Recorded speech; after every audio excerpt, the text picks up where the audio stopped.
Ktu është shtëpia e Arbenit, kati 2. Siç duket, dritaret janë të gjitha të mbyllura. Për të qenë unë kam besim që ai është brenda. Për mua rini kos, bateria së deli. Shpeshherë në punën tonë na duhet të presim për ore të tëra, e ndonjëherë ditë e javë për të gjetur një person. Por në rastin që do ju tregojmë, kemi të bëjmë me një fantazëm tepër të vështirë për të kapur. Por që ta kuptoni, na duhet i marrim gjërat me radhë. Problemi im ka nisur në 18 qershor, 4 martdite i kam çuar Arben Karakashit $3.000 dhe 384.000 lekë, sepse më dushin 3.000 euro. Kishe dyqan. Valutor. Po, biles unë kam vajtu, kam paguar dhe ujë dhe dritë atje, ato më dushin, mua t'ja jepja djalit që do vinte në Europë djali nga Amerika për pushime. Në orën 6, e mora në telefon, i thashëm Beni i bere ato, o Malita jam në Berat, filloj po kënjende, kam gronë së mure, njënë tjetër. Kur shkove ti? Pse nuk e mori në moment? Ç'a thaj? Ti bejt ai. Nuk kam për momentin, do t'i bejt. Tash unë besoj se jo gjithmonë ka. Në realitet, Maliqi ishte klienti vjetër i exchange-it Arbenit në qendër të Kuçovës, aty ku siç na sqaroi, përveç shkëmbimit të valutave, kryente edhe shërbime të tjera. Pra, në mosmiq, ata ishin mjaft të njohur me njëri tjetrin, por nganjëherë kur në mes është paraja, gjërat nuk ecin më në bazë të raporteve personale. Të tha kam gruan smur, ç'a bëre? Hiç që merrem telefon, ç'a do bëja? Vetëm kaq. Komunikimin pastaj u shkëput, ma ka mbyllur telefon, nuk e di ç'a ka bërë ai. Nuk të thente më përgjigje? Që në atë moment ai më zhdukur. E kam mbyllur dyqanin dhe unë s'kam asnjë kontakt. Ka vajtu disa herë në shtëpi, 4-5 herë. Një herë kur vajta unë trokita, ai duket e kisha pasur derën hapur dhe dëgjova zhorin furi llozin derës. Trokit, keshti e varri. I kam vajtu të vllaj 2-3 herë, ti themi më ka kërcënuar, po me forcë më ka dhënë di për jashtë, s'kam pos diku është, s'ke punë me mua, merru me atë, unë s'kam asnjë lidhje me atë. Duket qartë që vëllai i Arbenit nuk është befastuar as pak nga vizita e të moshuarit, madje nga këto përgjigje kuptohet që edhe ai është në dijeni të gjithçkaje. Unë jam i vetëm që ai do që të gdhijem unë atje një natë, qofse deri natës, se sipas të dhenave që kam unë, ai par diet është par jashtë 11 natë. Po unë 11 natës. Të kuptoj. Unë 75 vjeç tani. Vdekjen e dia, të bënte ai veprim të tillë. Unë e njoh shpejt atë dhe kam pasur marrëdhënie shumë të mira. Një 2 herë kam pirë kafe. Ka qenë njëri për mua, ka qenë njëri i rregull. Po me këtë veprim që bëri ai doli një monster. Por me sa duket, Maliqi nuk është viktima e vetme e këtij personi, sepse gjatë kërkimeve ai është informuar edhe për raste të tjera të ngjashme. Të tjerë njerëz që marrin vesh hallin tim më thonë që filani që ka gallamosur shumë. Po unë kam bërë një gabim që s'pyeta njeri po. Ky operacion këmbimi valutor, që u mbyll me mashtrim në kurriz të këtij 75 vjeçari, ka ndikuar edhe në raportin e tij me fëmijët, të cilët kanë debatuar me babain për atë çfarë ka ndodhur. U shqetësuan dhe fëmijët edhe pacaruan. Kish i jep. Çfarë të thuash? Unë i kam fëmijë shumë të mirë, po në gjendje me këtë gabim që ka bërë dhe fëmijët acarohen. Po tani kam marrë prapë të mirë dhe ata e kuptuan që bëri babai një gabim. Në të vërtetë, babai ka bërë edhe një gabim tjetër, sepse kjo shumë prej $3.000 nuk është e vetmja që mungon në llogari. Unë i kam dhënë borxh për të punuar atij, kam dhënë $4 milion lekë dhe $6.000. 12 milioni vetë. 12 milion, no? Po. Në të gjitha? Po. Ai më kërkonte se kam kërkesë Malik. E dinte që unë kam punuar në Amerikë dhe kisha dollar, edhe ja i jepja dollar. Për të bërë I donte për dyqanin, për exchange-in pra? Po. Ja ke thënë dorazi apo ke firmosur ndonjë kontratë? Kam një letër që ka thënë 4 milion dhe 6.000 me vullën e dyqanit. Unë kam një shihet i idhur që e ndjej veten shumë keq, nuk më dhe gjumi. Kam shqetësime, nuk e di, jam shumë i shqetësuar. Jam në një krizë nervore të madhe. Tani po e marr vesh që është ndarë me grua. Ai ka 2 shtëpi. Një shtëpi e ka e shoqja me djalin dhe një shtëpi riky. Zoti Maliq, me që nuk e mundur ta gjesh atëherë, do ta kërkojmë bashkë, si mendon? Po, dakord janë. Ky është Çenxhi që ka punuar Arben Karakashi. Që është i mbyllur. Mbyllur gjatë ditës që më mori mua dollar dhe se ka hapur me. Mbas orës 6 që e mora unë telefon, ai s'ma hapi me telefon dhe të nesmen erdha e pash mbyllur. Ndërkohë, dyqani i vëllait Arbenit, që ushtron të njëjtin aktivitet, është 50 metra më larg. Isha me pyet për Arbenin, ku mund ta qenë Arbenin, vllajin tonë. Se di fare? Se marrë në telefon e s'ma hap telefonin. Mund të më gjash një numër? Po s'po mdel pra i numër, ka ndru numër.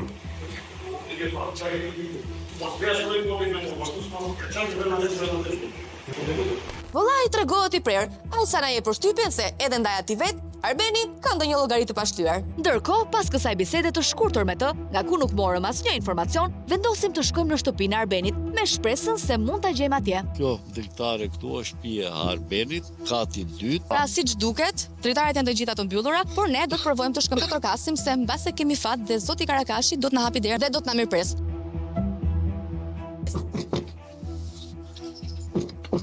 Nuk ka atyre, që është mbyllur. Mirë, le të presim, që se do presim pak.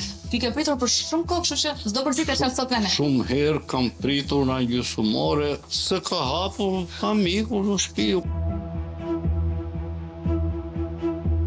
U lodhë, ha? Edhe i lodhur, edhe mosha, edhe vapa, edhe stresi është i pa imagjinueshëm.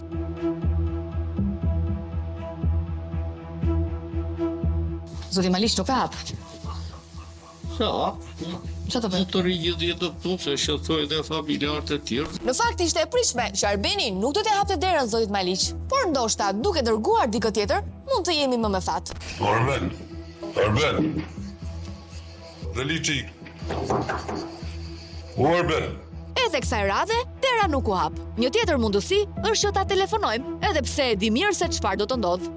Numri kërkuar nuk është i arritshëm në momentin. Në shtëpi nuk është, të afërmit nuk din gjë për të, telefoni është i fikur, një fantazme vërtet, i zhdukur pa namë nishan. Por mos t'i humbim shpresat, le të provojmë edhe një herë me detektivët e pallatit, ata që din çdo gjë, komshinjt. Drejta ti?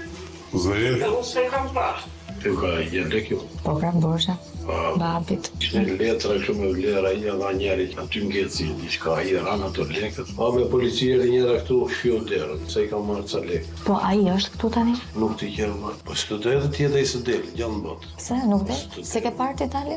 Po s'kondaktoj më vjen kjo i qatë s'la. Dorë në plot. Kanë 3-4-5 më të gjenje, është një gjë. Po mos e datorë. Kur e ke parë për të fundit ti?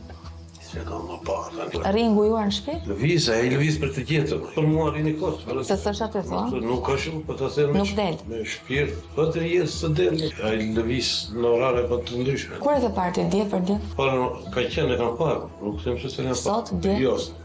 Nuk është.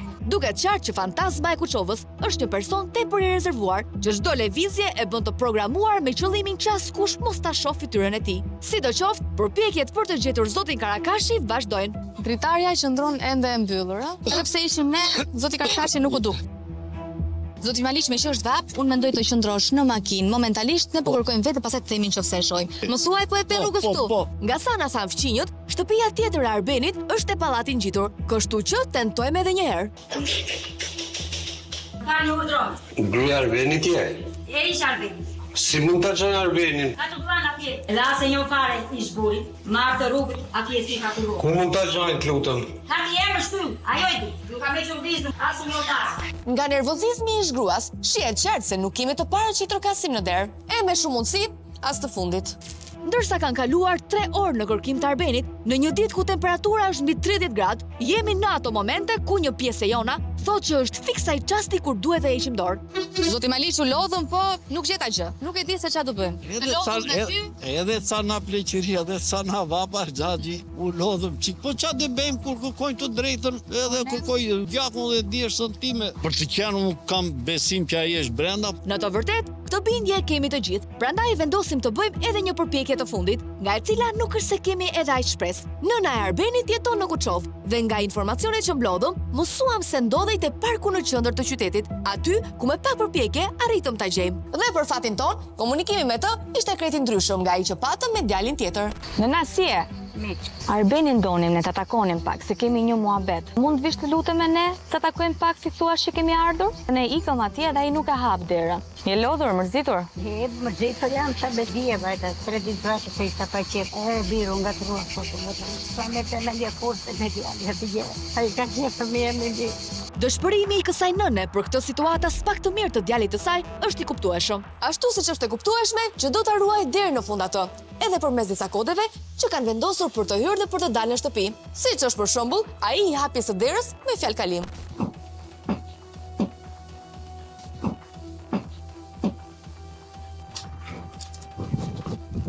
Zoti Karakashi, përshëndetje. Matilda nga emisioni Piranjat. Parat zotit Maliq kur do t'ia jepni, ju lutem. Sepse i keni rreth 12 milion lekë.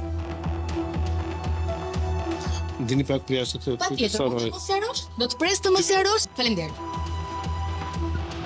Pasi Arbeni na mbylli derën, mundësitë për ne janë dy. Ose ai ngujohet në shtëpi, dhe në këtë rast ne i kemi duart e lidhura, ose e mban fjalën dhe pranon të ballafaqohet me ne. Për fat të mirë, ndodhi kjo e dyta, dhe ja ku jemi përballë tij. Nuk do të vite situata e tillë. Unë kam sqaruar atë. Po nuk e ke sqaruar, ti ke mbyllur telefonin. Nëse ti do ta kishe sqaruar, unë nuk do kisha ardhur të kërkoja, apo jo? Vjen shumë keq. Tani. Bëre shumë gabim qetë, thash. Se bëra gabim. Unë mendoj që gabimin e vetëm në këtë mes e ke bërë ti, që i ke marr parat. Zotit, do ja shthem lekët, më ka bërë 80 telefonata e nuk e dureja dot dhe ja mbylla telefonin. Të thashë një Karakashi, o priste lekët apo? Do të kthej lekët. Mo dëgjoj. Kur të kthesh? Kur të kthesh? Ne pikërisht këtë duam të dim, sepse të gjithë bashkëdinjt premtojnë që do i kthejnë lekët, problemi është se asnjëherë nuk japin afat. Talë kam ça problem me vllahën, do ja kthej lekët. Çfarë problemi ke me vllajin? Atë ti pse nuk e sqarove që shiko, Maliq. Unë i kam këtë punë edhe këto probleme. Po më ka bërë 80 telefonata, sqaruar kam binyer, do ja kthej lekët. Ti e kupton vetëm çfarë po thua tani? Ka bërë 80 telefonata. Është normale të bëjë në momentin që ti e bllokon dhe nuk je pasi përgjigje për lekët e ti. Ja rreth 12 milion lekë. Edhe unë do ja kthej. Do ja kthej. Po thua zotris. Po i them. Do ja kthej lekë. Unë ja thash edhe në moment do ja kthej lekë. Në momentin më ta shkruaj. Po pse nuk e sqarove që më duan ato paratë nuk t'i jap dot për këmbim. Po ja morë dhe ike pastaj. Ku i ka unë? Ai është shumë mirë. Nuk i do ja kam qesh. Unë këtu kam qenë. Nuk i përgjigjesh. Po ta thash të njëherë. Thash të njëjtë ashtu që Tani ja morë zotit Maliq sepse kishe borxhe të tjera dhe do të jepi dikujt? Apo si ndodhi gjëja? Jo. Po çfarë morë? Se nuk ja këmbeve. Po ja morë edhe u shtuke. Unë dua ta kuptoj. Zhdukja është të largohesh, unë nuk u largova, kështu që Është fshehur. Jo, këtu në shtëpi kam qenë.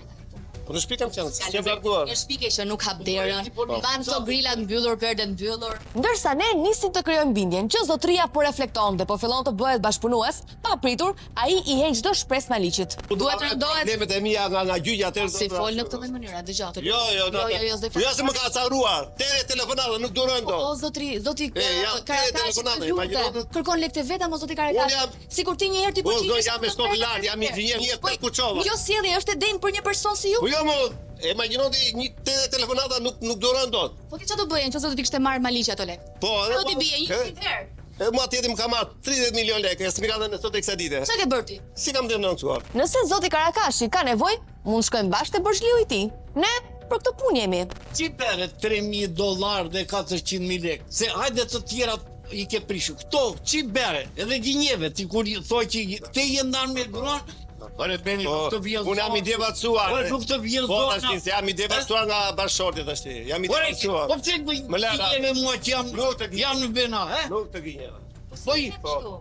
Po jam i devacuar më zoj. Ore takova gruan këtu ka mënyrë sepse ai bërë. Po më ka saruar. Ja, ashtu prap, më ka saruar. Nuk duroj, nuk e duroj dot. Për çish tani. Po ka saruar se kërkon lekë të minimumi që mund të bëni është i kërkoni falje zotit Maliq. Po i kërkoj falje dhe do ja kthej lekët. Kur? Për sa kohë? Për sa kohë? Për 3 muaj, 4 muaj, kur do mbaroj proceset që jam me vllahën, në proces. Ti po ai Maliqi domethënë, problemet tuaja. Po, edhe unë do t'i jap përqindjen, për kohë. Në të vërtetë, Maliqi po kërkon vetëm lekët e tij. Prandaj këto premtimet me përqindje ngjajnë me shashkat për të manipuluar situatën. Shpresojmë që këtë zotërie që është këtu me ne sot në mes të vapës, duke të kërkuar ty, ka ardhur ja 5 herë te shtëpia, ti kërkosh një falje dhe pastaj ti kthesh lekët që i takojnë. Po falje edhe unë lekët do t'jap në momentin kur të zgjidh problemin që kam. Ky është kulmi i pandershmërisë. Çfarë lidhje mund të ketë një person që të ka ndihmuar me lekë në ditë të vështira me problemet e tua që i nxjerr si mburoj për t'ju shmangur detyrimit? Premieroshin nuk do t'ja dim fatin se ku ka shkuar. Vetëm pesh kërkon zoti Maliq, ti ku ka shkuar? Ku ka shkuar lekët? Po lekët. Pse më madhe që u jepja unë për 100 kështu që. I ke shpërndar? Po i ka shpërndar. Kisha një klient që kishte urgjent, ndonte $2.000, ishte për t'i për në Amerikë, kështu që ja theva. Ti duhet t'ja bëjmë derin atij. Po, Po kuptoj që kam 3 vjet, 4 vjet që punoj rregullisht me atë klientët, kështu që ishte mbi detyruar. Dhe nuk e prisjam të mirem në një variant tjetër, dhe si mora dot, kështu që u detyrova. Vetëm vërtetën nuk mund t'ja thoje zotit Maliç vërtetën. Po të thash edhe Kam një bërë kaq shumë, po vetëm vërtetën Po të thash dhe një herë, një klient ku të merr 80 herë në telefon nuk e duron dot në. Tiki të shemë mos bime. Pasi erdhëm ne, u detyrova. Po dakor, unë nuk jam nga ata. Mirë, kjo arrogancë nuk është e ishme. Zoti Karakashi. Nuk do vish herët as ja shoh prezentin. Hajde të lutem. Mirë, vazhdo. Zoti Karakashi, turoj që të mirat, nëse ke nevojë për ushqime në shtëpi po të sjellim disa. E të ndihmoj. Do po ta them sinqerisht këtë gjë. Ja domate sallator që po bën vetë për jashtë edhe në një kështu. Po ti s'del fare pse thua? Kush ta dalë, dan ora 9 darkës. Vjetëri një orë gjysmë 2 orë te Lulisa aty. Mirë, se unë nuk dua të ta komentoj fare këtë se nuk është fare situatë të këndshme për ta komentuar. Zoti Karakashi, turoj që të mira, shpresoj ta mbani premtimin tuaj, nuk po e bëjmë. Unë vetëm një kritik kam për ty. Po si mor zoti Maliç, për lekët tuaj bie 80 herë telefoni tjetrit? 80 telefonata nuk duron dot.